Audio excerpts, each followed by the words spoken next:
আসসালামু আলাইকুম রহমতুল্লাহ বরকাত। দেশ এবং প্রবাস যেখানে বসে আজকে ভিডিও দেখবেন সবাইকে শুভেচ্ছা অভিনন্দন। প্রিয় দর্শক, আশা করি সবাই ভালো আছেন। আজকে আপনাদেরকে বিশেষ গুরুত্বপূর্ণ কিছু সংবাদ শেয়ার করতে যাচ্ছে। আপনারা সম্পূর্ণ সংবাদ দেখবেন এবং সেই সাথে বন্ধুদের মাঝে বেশি বেশি করে শেয়ার করে দেবেন। চ্যানেলটি সাবস্ক্রাইব করে রাখবেন। কালকে আপনি বলার পরে তারপরে বিএনপির পক্ষ থেকে বললো তারা আন্দোলনের কৌশল পরিবর্তন করেছে। তত্ত্বাবধায়ক সরকার ছাড়া তারা নির্বাচন বা অন্য নির্বাচনে অংশ নেবে না, কিন্তু আন্দোলন তার চালিয়ে যাবে এবং সেটা কৌশল পরিবর্তন হবে, নতুন করে আন্দোলন করবে, কৌশল পরিবর্তন করবে। এটার কি জবাব দেব? তারা আন্দোলন থেকে গণ অভ্যুত্থানে গেল, গণ অভ্যুত্থান থেকে লিফলেট বিতরণে আসলো।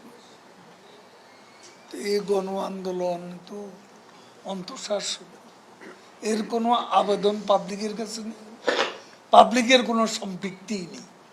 আর পাবলিকের কোনো সম্পৃক্তি যে আন্দোলনে নেই সেটা কোনো আন্দোলন।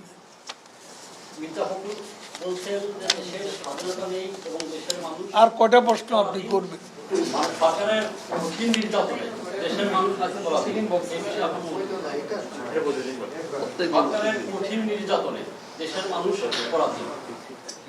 মির্জা ফখরুল হয়তো পরাধীন, দেশের মানুষ ঠিক আছে।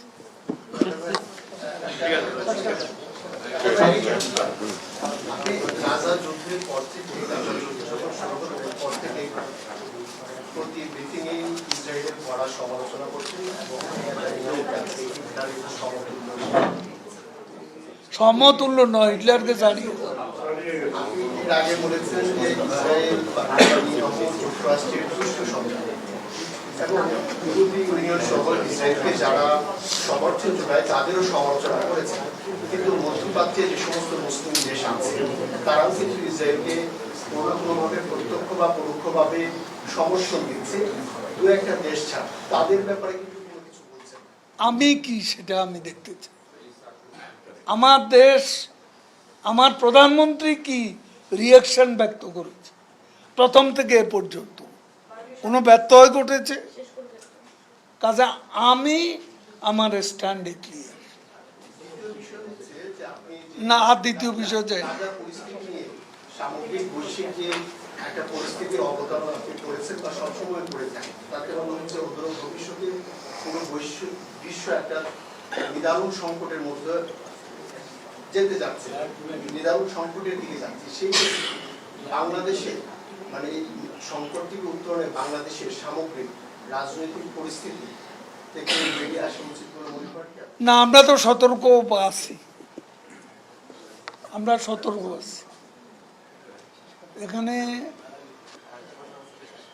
আপনি কি বুঝাতে চাইছেন আমি জানি। এখানে রাজনৈতিক সংকট বলতে এখন বিএনপিকে নিয়ে ভাবছেন কিনা সেটা আমি ঠিক বুঝতে পারছি না। এখন রাজনৈতিক সংকট বিএনপির জন্যই আছে। বিএনপি কিভাবে ঠিক করবে? বিএনপিকে সংকট থেকে বের করতে হলে তাদেরকে গ্যারান্টি দিতে হবে they will be in power, তারা ক্ষমতায় থাকবে। সেটা কি সম্ভব?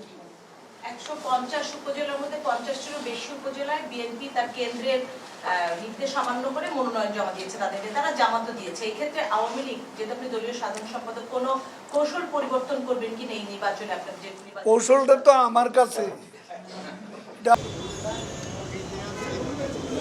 আমরা বারবারই দেখছি ডক্টর ইউনূস যখন সাংবাদিকদের সামনে আসেন প্রশ্ন এড়িয়ে যান। ওনার আইনজীবী যখন প্রশ্ন করা হয় তখন উনি কোর্টের মধ্যে যেই প্রশ্নগুলো উত্থাপিত হয়নি সেই প্রশ্নগুলি নিয়ে এখানে আলোচনা করেন, সঠিক পথে কখনো জবাব দেন না। তবে আমরা আপিল শুনানির জন্য প্রস্তুত হয়ে এসেছিলাম।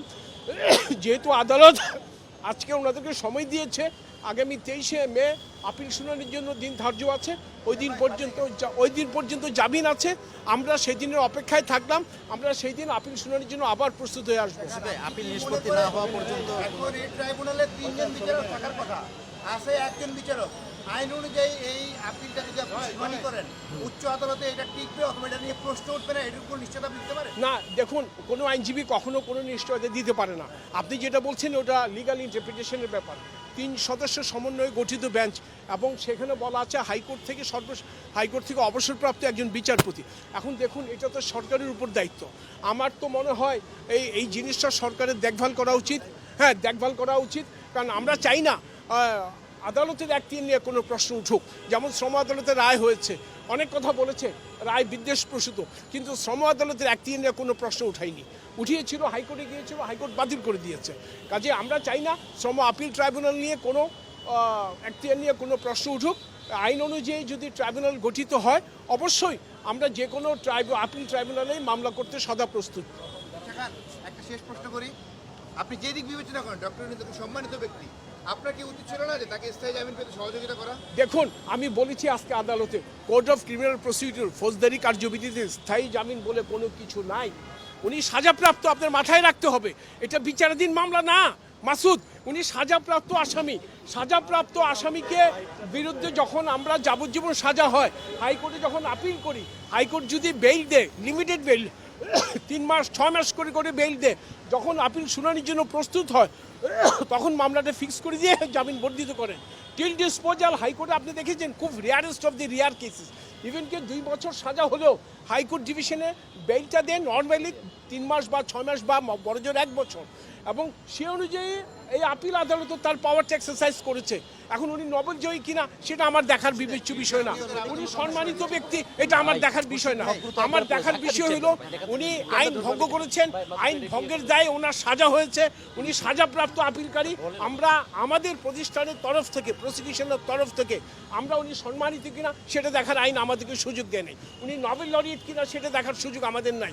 এবং সবচেয়ে বড় কথা, নোবেল লরিয়েট হিসেবে ওনার বিচার হয়নি, ওনার বিচার হয়েছে প্রতিষ্ঠানের কর্ণধার হিসেবে, শ্রম আইন ভঙ্গকারী হিসাবে। ওকে, হলে কি সমস্যা হয়ে থাকে? কি সমস্যা হয়েছে সেটা তো আমি জানি না। আদালত না, আমরা বলেছি এটা কোর্টের এখতিয়ার, জামিন কতদিন দিবেন না দিবেন কোর্টে দিয়েছে আগামী 23/5 পর্যন্ত।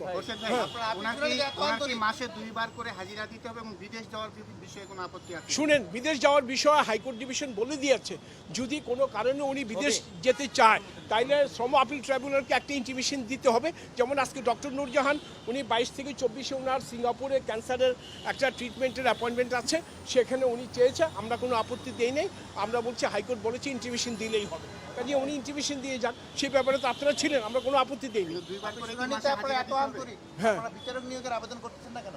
দেখুন, এটা তো আমাদের কাছ থেকে, এটা সরকার, আমরা সরকার না, বারবার বলছি, আমরা কলকারখানা প্রতিষ্ঠান পরিদর্শন অধিদপ্তর।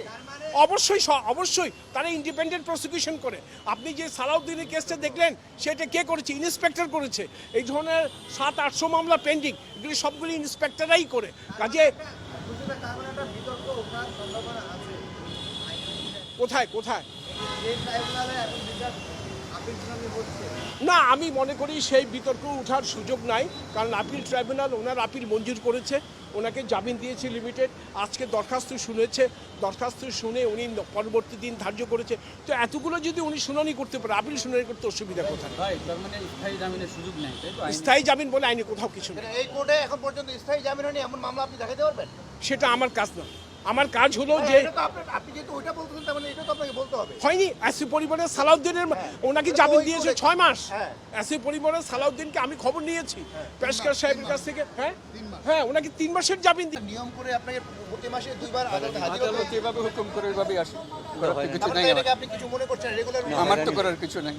আজকের আদেশ হচ্ছে আগামী 23-5 তারিখ নির্ধারণ করা হয়েছে, এবং বেইলও আগামী আবার 23-5 তারিখ পর্যন্ত নির্ধারণ করা হয়েছে। প্রতি মাসে আপনাকে নিয়ম করে 2 বার আদালতে হাজির হতে হচ্ছে অথবা করানো হচ্ছে, এতে আপনার এটাকে আপনি কিভাবে দেখেন? স্যার, বিদেশ যেতে বাধা দেওয়া বা অন্য কিছু এরকম কিছু? আসসালামু আলাইকুম, আমি দেশবাসীকে নববর্ষের শুভেচ্ছা জানাচ্ছি। এই নতুন বছর যাতে শান্তিপূর্ণ হয়, এই নতুন বছরে আমরা নিজেদেরকে নতুন করে যেন আবিষ্কার করতে পারি, এই নতুন বছরে আমরা যেন আমাদের তরুণ সম্প্রদায়কে তাদের সুন্দর ভবিষ্যৎ গড়ার স্বপ্ন দেখাতে পারি, আমরা শান্তিময় পরিবেশে বসবাস করতে পারি, আমরা সমস্ত জাতিকে সামনে নিয়ে এগিয়ে যেতে পারি, সেটার জন্য আমরা সবাই মিলে করতে চেষ্টা করি। সেটাই আমাদের কাজ। এটাই আমার দেশবাসীর প্রতি আমার আবেদন। আমরা একটা সুন্দর দেশ গড়ে তুলি এবং সুন্দরভাবে বাস করি। আমরা কেউ যেন নিরাপত্তাহীনতায় না থাকি, শঙ্কার মধ্যে না থাকি, শঙ্কামুক্তভাবে জীবনযাপন করি, আইনের শাসনের মধ্যে জীবনযাপন করি। আমরা যে সমস্ত স্বপ্ন বাস্তবায়ন করতে যাই যার যার মতো করে, বিশেষ করে তরুণদের যে মনে যে সমস্ত স্বপ্ন আছে এবং আরও স্বপ্ন আসবে, সেই স্বপ্নগুলো যেন আমরা পূরণ করতে তাদেরকে সহায়তা করি। এটাই আমাদের আজকের জন্য। ধন্যবাদ সবাই। আমার নিয়ম করে প্রতি মাসে আসছে, নিয়ম করে আপনাকে প্রতি মাসে 2 বার আদালতে হাজির হতে আদালত এভাবে হুকুম করে এভাবে আসে, কিছু হয়। নাই এটাকে আপনি কিছু মনে করছেন রেগুলার? আমার তো করার কিছু নাই।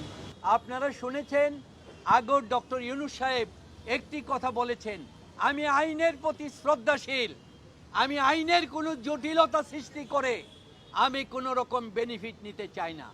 উনি বলেছেন আমি নির্দোষ, আমার একটাই হচ্ছে অপরাধ, আমি বলেছি দারিদ্রতাকে আমি মিউজিয়ামে পাঠাবো, সারা বিশ্বের দারিদ্রতাকে মিউজিয়ামে পাঠাবো, সারা পৃথিবী তার এই দারিদ্রতার এই সোশ্যাল বিজনেসকে গ্রহণ করেছে, আর আজকে তারকে সারা পৃথিবী দাওয়াত দিচ্ছে। তিনি বিদেশে যাওয়ার ক্ষেত্রে আজকে তাকে নিষেধাজ্ঞা দেওয়া হচ্ছে, বলা হচ্ছে কোর্টে জানাতে হবে। আজকে জাতিসংঘের মহাসচিব তাকে ডাকছেন, আপনি আসেন, আজকে জাতিসংঘের এই দুর্যোগ মুহূর্তে আপনি উপদেষ্টা, আমার অন্যতম উপদেষ্টা 7 জনের একজন, আপনি আসেন, উনি যেতে পারছেন না, তাকে জবার করা হচ্ছে। এই হচ্ছে আজকের আদেশ হচ্ছে আগামী 23-5 তারিখ নির্ধারণ করা হয়েছে এবং বেইলও আগামী আবার 23-5 তারিখ পর্যন্ত নির্ধারণ করা হয়েছে। এটা অত্যন্ত ক্ষুব্ধ, ন্যায়বিচার থেকে বঞ্চিত হয়েছি, আইনের বরখেলাপ করা হয়েছে। এই বরখেলাপ সম্পূর্ণভাবে ডক্টর ইউনূসকে টার্গেট করে এবং তার সাথে যারা, তাদেরকে টার্গেট করে সরকারের নির্দেশেই করা হয়েছে বলে আমরা মনে করি।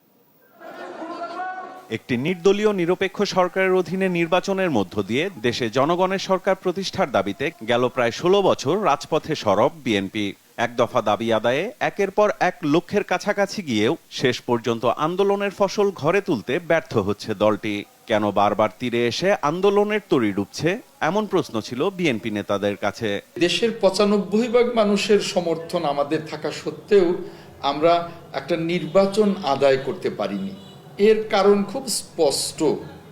প্রথমত হলো যে আমাদের আন্দোলন এই ফ্যাসিবাদী দানবীয় সরকারের বিরুদ্ধে, আইন শৃঙ্খলা বাহিনীর বিরুদ্ধে না, কিন্তু আমাদের মোকাবেলা করতে হচ্ছে আইন শৃঙ্খলা বাহিনীকে।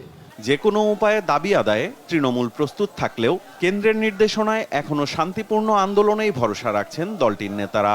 তৃণমূল তারা বাঁচা মরার লড়াই করতে চায়, কিন্তু আমরা এই দেশের স্বার্থে, দেশের মানুষের স্বার্থে, জনগণের স্বার্থে, যেহেতু আমরা দেশকে ভালোবাসি, আমরা অহিংস আন্দোলনের মাধ্যমে এই সরকারের পতন ঘটাবো ইনশাআল্লাহ।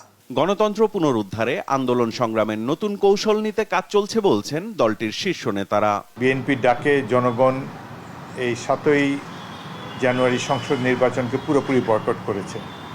5% লোকও ভোট কেন্দ্রে যায়নি, আওয়ামী লীগের লোকেরাও ভোট কেন্দ্রে যায়নি। সুতরাং বোঝাই যাচ্ছে যে বর্তমান সরকারের যে দমন নীতি বা গণতন্ত্র হত্যার যে পরিকল্পনা, এটির বিরুদ্ধে জনগণ প্রতিরোধ গড়ে তুলেছে।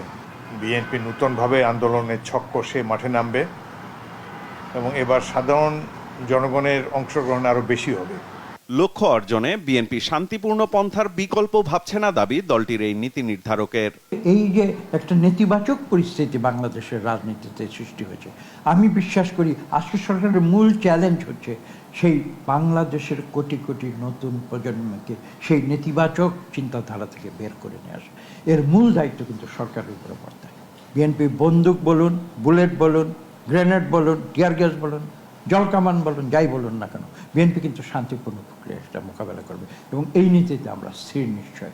আকাশ কুসুম চিন্তা না করে বাস্তবতাকে মাথায় রেখেই বিএনপি রাজনৈতিক পরিস্থিতি মোকাবেলা করছে দাবি এই নেতার। আমরা বর্তমান রাজনৈতিক পরিস্থিতি নিয়ে আমরা চিন্তা করছি এবং সেটা কিভাবে মোকাবেলা করা যায় সেটাই কিন্তু আমরা চিন্তা করছি। সরকারের এই যে অত্যাচার, অনাচার, জুলুম, নির্যাতন বিরোধী দলের, সেটা নিয়ে আমরা চিন্তা করছি। সব কিছু সার্বিক পরিস্থিতি নিয়েই তো চিন্তা করতে হবে, কোনো আকাশ কুসুম কল্পনা করলে তো হবে না। সাইফুল রিপন, দেশ টিভি, ঢাকা। যুক্তরাষ্ট্রের আটলান্টিক কাউন্সিল সারা বিশ্বে একযোগে প্রকাশ করেছে বৈশ্বিক সুশাসন ও সমৃদ্ধি প্রতিবেদন। রাজনীতি, অর্থনীতি আর সুশাসন বিবেচনায় রেখে করা এই প্রতিবেদনে ধারাবাহিকভাবে 25 ধাপ পিছিয়ে বাংলাদেশের অবস্থান 164 দেশের মধ্যে নেমেছে 141-এ। প্রতিবেদন অনুযায়ী বাংলাদেশ আছে অধিকাংশ ক্ষেত্রে স্বাধীনতা বঞ্চিত ক্যাটাগরিতে, যেখানে অর্থনৈতিক সমৃদ্ধি এলেও রাজনৈতিক এবং সুশাসনের স্বাধীনতায় পিছিয়ে বাংলাদেশ। সূচনা বক্তব্যে যুক্তরাষ্ট্রের রাষ্ট্রদূত পিটার হাস সার্বিক উন্নয়নে বাংলাদেশের পাশে থাকার অঙ্গীকার করেন। A single country the Atlantic Council has looked at ranked mostly unfree and at the same time prosperous. This suggests that to become prosperous, Bangladesh must take bold steps to expand economic, political, and legal freedoms for its people. The United States remains firmly committed to supporting both freedom and prosperity in Bangladesh. We will continue to explore ways to assist Bangladesh in achieving its Vision 2041 goals. But we strongly believe that by unlocking its full potential through increased freedoms, Bangladesh can become the next Asian tiger.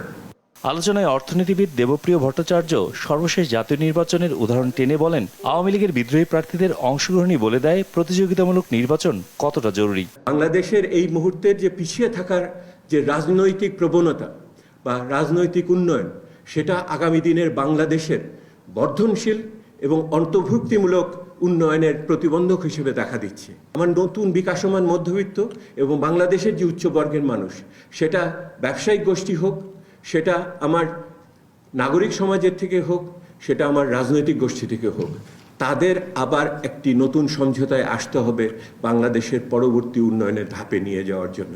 প্রতিবেদনে গত 3 দশকে বাংলাদেশের রাজনৈতিক অধিকার আশঙ্কাজনকভাবে কমেছে বলেও উল্লেখ করা হয়।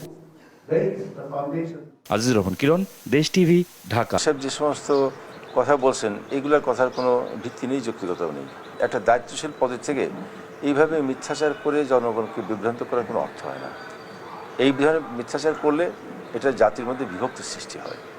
আমার অনুরোধ থাকবে, এই নতুন বছরের পথ চলাই আমরা এই সমস্ত অসত্য কথা হলে জাতিকে বিভ্রান্ত করার পথ পরিহার করি। আমি আগেও বলেছি, এখনো বলছি, গণ অধিকার পরিষদ রাজপথে যেহেতু আপসহীন ভূমিকা রাখছে, গণ অধিকার পরিষদকে নির্বাচনে নেওয়ার জন্য নানানভাবে চক্রান্ত করা হয়েছিল, আমাদেরকে জিম্মি করা হয়েছিল, নুরুল হক নূরকে আলটিমেটাম দেওয়া হয়েছিল যে সে নির্বাচনে যাবে কি যাবে না। নুরুল হক নূর বলেছিলেন, আমি দেশের জনগণের সাথে বেইমানি করে নির্বাচনে যাব না। মূলত আমরা যেহেতু এই সরকারের পাতানো দামি নির্বাচনে অংশ নিইনি, এই কারণেই এখন আমাদের উপরে দমন পীড়ন চলছে। নুরুল হক নূর সহ আমাদের বিভিন্ন নেতৃবৃন্দের নামে ইতিমধ্যে গ্রেপ্তারি পরোয়ানা জারি করা হয়েছে, বিভিন্ন পুরাতন মামলায় চার্জশিট দেওয়া হয়েছে। এমনকি মোদির আগমন বিরোধী যে আন্দোলন আমরা করেছিলাম, সেই মামলায় আমার বিরুদ্ধে 2টি মামলায় চার্জশিট দেওয়া হয়েছে এবং সেটি আদালত চার্জ ফ্রেম করেছে। আমরা কি অন্যায় করেছিলাম? নির্বাচনে যাইনি, যে কারণে আমাদের গণ অধিকার পরিষদের সংগ্রামী সভাপতি এবং আমি নিজে সহ আমাদের নেতৃবৃন্দকে এখন হয়রানি করা হচ্ছে। এখনো সরকার যদি মনে করে যে এদেরকে ভয় দেখিয়ে ঈদের পরে এখন নতুন করে যে আন্দোলন শুরু হতে যাচ্ছে, এই আন্দোলন থেকে আমাদেরকে দূরে রাখবে, তারা কোনোভাবেই সেটি পারবে না। আমরা আন্দোলনে ছিলাম যতক্ষণ না পর্যন্ত এই ফ্যাসিবাদ ভারত এবং ইসরায়েলের দোসর সরকারের পতন হচ্ছে। আমরা আমাদের আন্দোলন ইনশাআল্লাহ চালিয়ে যাব। সরকার মনে করছে যে এখন আবারও 28 অক্টোবরের মতন লাখো জনতা ঢাকায় আসতে পারে, আবারও সরকারের বিরুদ্ধে যুগপৎ আন্দোলন লাগাতার ভাবে শুরু হতে পারে। এই আন্দোলন থেকে আমাদের দূরে রাখার জন্যই একটি চক্রান্ত চলছে। এখন যেহেতু সমস্ত প্রস্তুতি হয়ে গিয়েছে আমাদের বিরোধী দলগুলোর, আমরা নতুন করে নতুন কৌশলে আবার আন্দোলন শুরু করব, যাতে করে আমরা আন্দোলন শুরু করতে না পারি, আমাদেরকে ভয় দেখাতে এবং জনগণের মধ্যেও এক ধরনের বিভ্রান্তি এবং ভয় সৃষ্টি করতেই, এবং আমরা যারা ভিন্ন মতের নেতাকর্মীরা রয়েছি তাদের মধ্যে ভয় এবং ত্রাস সৃষ্টি করতেই এই ধরনের চক্রান্ত করা হয়েছে। কিন্তু আমরা আগেও বলেছি, এখনো বলছি, চক্রান্ত ষড়যন্ত্র করে আইয়ুব খান, ইয়াহিয়া খান, এরশাদ, ফখরুদ্দিন মাইনুদ্দিন তারা তাদের পতন কখনোই বন্ধ করতে পারে নাই। গণ অধিকার পরিষদকে সরকার ভয় পায়, তার প্রমাণ আবারও আপনারা পাচ্ছেন। কোটা আন্দোলনের সময় দেখেছেন আমরা আমাদের সংগ্রাম আমরা অব্যাহত রেখেছিলাম এবং এখনো পর্যন্ত বিভিন্ন রাজনৈতিক দল যুগপৎ আন্দোলনে ছিল না, কিন্তু গণ অধিকার পরিষদ জনগণের সাথে বেইমানি করে নাই। গণ অধিকার পরিষদ রাজপথে ছিল, যে কারণে গণ অধিকার পরিষদের শীর্ষ নেতৃত্ব নুরুল হক নূর সহ আমাদেরকে যদি থামানো যায় এবং জেলে বন্দি করে রাখা যায়, বাক্সবন্দি করে রাখা যায়, তাহলে তার ওইভাবে আন্দোলনটা গড়ে উঠবে না, এটি সরকার জানে। সেই জায়গা থেকেই পুরাতন মামলায় নুরুল হক নূরের বিরুদ্ধে এই ধরনের গ্রেপ্তারি পরোয়ানা জারি করা হয়েছে। কতগুলো বিষয় আপনাদের বক্তব্য থেকে উঠে এসেছে, যেগুলো আমি একটু আবার পুনরাবৃত্তি করতে চাই। যেটা হচ্ছে আপনারা বলছেন নজরদারি বা নিয়ন্ত্রণ, মানে সরকার যে নজরদারি বা নিয়ন্ত্রণ করে না, বরং আপনারা বলছেন কিছুটা দরকার ডিসিপ্লিনের জন্য, অর্থাৎ এবং এমনকি নিবন্ধন প্রক্রিয়ারও বাইরে অনেকে অপারেট করছে। অর্থাৎ এখানে গণমাধ্যম এতটাই মুক্ত, উন্মুক্ত এবং স্বাধীন যে নিবন্ধন ছাড়াও চলতে পারে, এবং নজরদারি নিয়ন্ত্রণের কথা সাংবাদিক যারা প্রফেশনাল তারাই বলছেন করা দরকার, কিন্তু আমরা কিন্তু এগুলো করি না। যেটা প্রমাণ করে মাননীয় প্রধানমন্ত্রী বঙ্গবন্ধু কন্যা শেখ হাসিনার সরকার মুক্ত গণমাধ্যম এবং গণমাধ্যমের পূর্ণাঙ্গ স্বাধীনতায় বিশ্বাস করে। তবে একই সাথে, এবং আমি তো মনে করি এটা মুক্ত নয়, এখানে উন্মুক্ত এবং স্বাধীনতা আসলে এমন পর্যায়ে চলে গেছে যেটা লিমিটলেস, যে কারণে কিছুটা ডিসিপ্লিনের অভাবও হয়ে যাচ্ছে। তো আমি এখানে আবার বলি যে নিয়ন্ত্রণের তো প্রশ্নই আসে না, নজরদারিরও প্রশ্ন আসে না। আমরা এগুলোর পক্ষে নই, আমরা করতে চাই না। তবে একই সাথে আপনাদের দাবির সাথে আমি একাত্মতা প্রকাশ করছি এবং পোষণ করছি যে একটা ডিসিপ্লিন আনা দরকার। যেহেতু নিবন্ধনের একটা প্রক্রিয়া আছে, কাজে সেই প্রক্রিয়াটাকে এনফোর্স করা খুবই জরুরি। অর্থাৎ যারা নিবন্ধিত তারা যদি চলে এবং তাদেরকে কিছু প্রণোদনা এবং সাপোর্ট দেওয়ার প্রয়োজন আছে দায়িত্বশীল সাংবাদিকতাকে প্রমোট করার জন্য। এটা আমি আপনাদের সাথে একমত। দ্বিতীয় বিষয়টি হচ্ছে অনিবন্ধিত, এবং দেখেন অনিবন্ধিত অনলাইন পোর্টালগুলোর মাধ্যমে কিন্তু অনেক চটকদার, অসত্য, ডিসইনফরমেশন ক্যাম্পেইন হয়, মানহানিকর বিভিন্ন ধরনের, যেগুলো আসলে আমি দেখেছি শুধু আপনারা নয়, অন্যান্য যত সাংবাদিকদের যত সংগঠনদের সাথে বসেছে সবার আগে বলে আমরা যারা পেশাদারিত্বের সাথে সাংবাদিকতা করি, আমাদেরকে হার্ট করে আমাদের প্রফেশনাল ওই অপতথ্যের বিস্তার। আপনারাই কিন্তু সবচেয়ে বেশি অভিযোগ করেন। তো এটি কিন্তু খুব একটা ভালো দিক যে আমাদের সাংবাদিক সমাজ, সাংবাদিক মহল তারাই চাচ্ছেন একটা শৃঙ্খলা, একটা ডিসিপ্লিন এবং দায়িত্বশীল সাংবাদিকতার বিকাশ, এবং এখানে আমরা পূর্ণাঙ্গভাবে আপনাদের সাথে একমত। আমরা গণমাধ্যমের পূর্ণাঙ্গ স্বাধীনতা এবং গণমাধ্যমের সব ধরনের নিয়ন্ত্রণের বাইরে, নজরদারির বাইরে তাদের সব ধরনের কার্যক্রম আমরা এখানে প্রমোট করতে চাই, কারণ আমরা বিশ্বাস করি আমাদের মুক্তিযুদ্ধের চেতনার এটা অংশ। গণতন্ত্রকে এগিয়ে নেয় এবং বাংলাদেশ যেখানে যেতে চায়, মুক্তিযুদ্ধের বাংলাদেশ যেখানে প্রতিষ্ঠিত করতে চাই আমরা, সেখানে গণমাধ্যম এবং গণমাধ্যমের ভূমিকা এবং স্বাধীনভাবে মত প্রকাশের স্বাধীনতা এবং গণমাধ্যমের ভূমিকার কোনো বিকল্প নেই। এটা আমরা জেনুইনলি মন থেকে বিশ্বাস করি।